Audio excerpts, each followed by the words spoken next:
The world has never been more connected than it is today. With just a cell phone or laptop, you can watch daily life in another country, follow people from around the world, and explore history, politics, and lifestyle without ever leaving your home. But here is the real question. Can you truly understand another culture without living in it? For me, I would say no. I can study a culture's language, history, values, belief, and the culture shift. I can even watch interviews online or follow people who travel and share their experiences. But all of that only gives me a glimpse or a general idea of the culture. It never gives me the full picture of what it really feels like living and working there. It's like taking a week vacation in Tokyo, Japan. I see the service, but I do not get the deep connection of the politics, economy, and so on. On the other hand, if I am living, studying, or working there, it pushes me into a culture directly. I experience it through conversation, unspoken rules, and the little details of everyday life. It's kind of like starting a new job. I can take all the university courses in the world, whether it's programming or teaching math.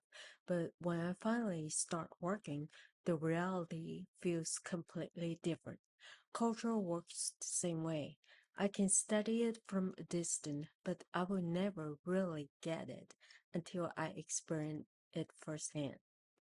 And here is a concrete example. In Hong Kong, during and after the British era, the actual experience of getting from point A to point B without driving a car is rarely a struggle. Most stores are within the walking distance. Also, the public transportation system is extensive and convenient, often making car ownership more of a burden than a benefit. Parking, in particular, can be a significant challenge. In contrast, in many parts of the United States, the experience of not having a car can create difficulties. While options such as buses and ride-sharing services like Uber are available, they do not always provide the same level of accessibility. In numerous places, owning a car is far more practical than relying solely on public transit. Another reason it's hard to fully understand a culture without living in it is that culture itself is never fixed. It's always changing, shaped by politics, economics, and shifting social norms.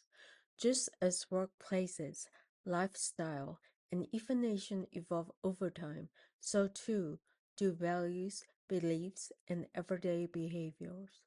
From a distance, it is possible to notice some of these changes through news or the internet, but the people inside the culture experience those shifts firsthand. Consider Hong Kong. After 1997, Mandarins began to replace Cantonese in many industries, while experts argue that Cantonese will not disappear.